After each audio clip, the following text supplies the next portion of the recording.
का हो धुरंधर भैया, हई देखा वीडियो ई कौन डाल दलस हो? स्क्रीन पे चल रहा होगा और भैया बैठ के वहाँ पे एक आदमी है, 2 आदमी यहाँ है और एक आदमी वहाँ है। मात्र 4-5 आदमी संघर्ष 2 को देख रहे हैं। लीक होके वाला ना रहा, लेकिन गलती से कहा जाले के लीक करा दे सा। हम बता दी कि हमार धुरंधर भैया के एगो मूवी आई रहा, जौना मूवी का नाम रहा संघर्ष 2। संघर्ष 2 मूवी आवे से पहले बाप रे बाप केहू हारमोनिया बजा के प्रचार करता, केहू फेसबुक पर लाइव आके प्रचार करता, जेकरा जेकरा लाइव में 17 गो कमेंट आवेला, वो लोग प्रचार करता एकदम ब्रांड प्रचारक बन के आ ओकरा बादो जौन बा की मूवी के बहुत ना होला घाटा जितना गरजेला नु उतना बरस जाओ तो का कहल जाला, जो शहर के शहर डूब जाई लेकिन बरसेला ना। तो उहे हाल है बड़ा संघर्ष 2 के हो गइल बा, जौन बा कि शुरू में बहुत ही दमदार एकदम रेथी में अइले, पैसा दे दे के हवल किन लले, ठीक बा। इतना ना हवल ही लो ले हलो पैसा दे दे के व्यवस्था लगा के पैरवी लगा के कि जौन बा कि हर गंगे के 7 गो हवल मिलल पहल का दिन है।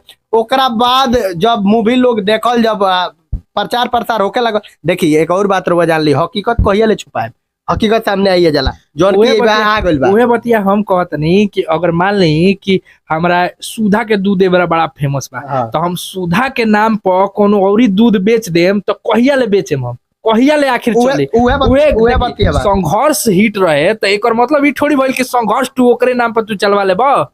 एक और बात हम बताओ, ये मूवी में बाका साउथ मूवी में से काट के मूवी बनावल गइल बा। ओकरा बाद बता दी कि ये मूवी एक जगह शूट नहीं के भइल, हर राज्य में से तनी कहीं शूट बा, ठीक बा। अब बात करी हरर गंगे मूवी के, हरर गंगे मूवी फाइनली मूवी बनारस में शूट भइल बा, finally power star Pawan Singh के मूवी, जौन बा कि 2 करोड़ के लागत में मूवी बनल बा।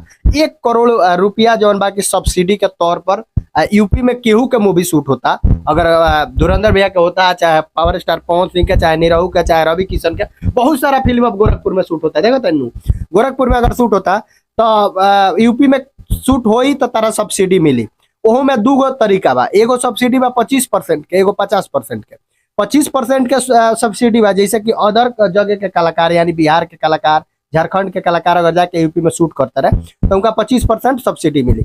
लेकिन अगर ओकरा बाद अगर 80% कलाकार अगर यूपी के बारे तो 50% सब्सिडी मिली। तो रउआ जान जाई जे 80% कलाकार यूपी के बारे संघर्ष रहती में हरर गंगे में, ठीक बा। हरर गंगे में 80% कलाकार यूपी के बारे।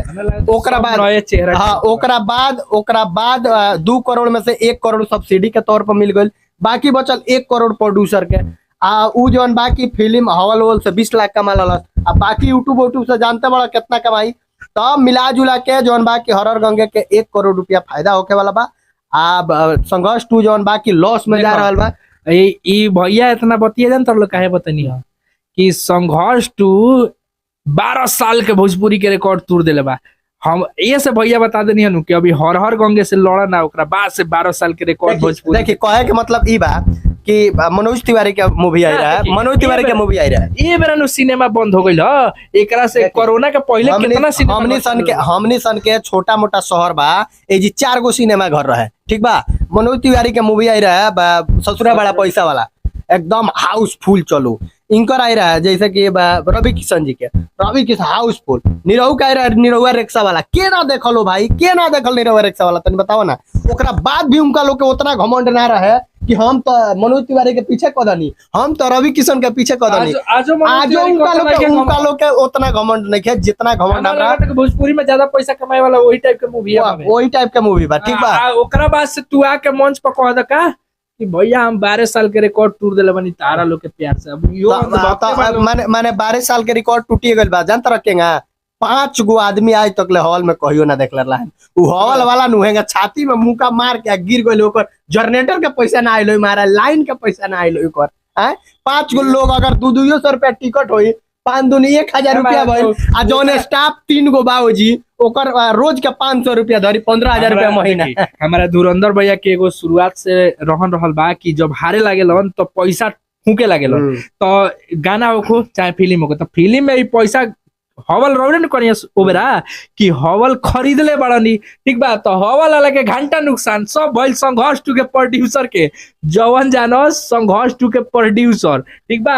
ई हवल वाला मिला जुला के जौन बा कि इनका लोग पर खर्चा करे वाला जो प्रोड्यूसर बा ओकरा सोच समझ के खर्चा करे के पड़ी। बाकी सोच समझ के खर्चा मत कर लो, खर्चा करत रहो तो वही डायलॉगवा के जौन डायलॉगवा तू बोलवावत रहो, जौना टाइप के तू कहानियां बनावत रहो, वही के तनी ऐसा मतलब कि नया टाइप में आवा ना, पुरानका टाइप में अथी हीरो हीरोइन के प्यार हो गईल, हीरोइन के बापवा हवे गुंडा बा, ओकरा बाद से ओकरा देखिए सबसे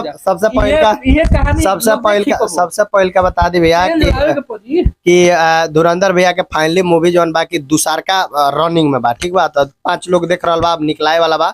बाकी जितना लोग वीडियो के देखता रहुआ लोग जरूर बताएं कि रहुआ क्षेत्र में कितना धुरंधर भैया साउथ से टक्कर दी, टक्कर दी है। टक्कर करा, ठीक बात। बाकी को वीडियो के शेयर करा, लाइक करा, चैनल के सब्सक्राइब करा। मिलता है अगला वीडियो।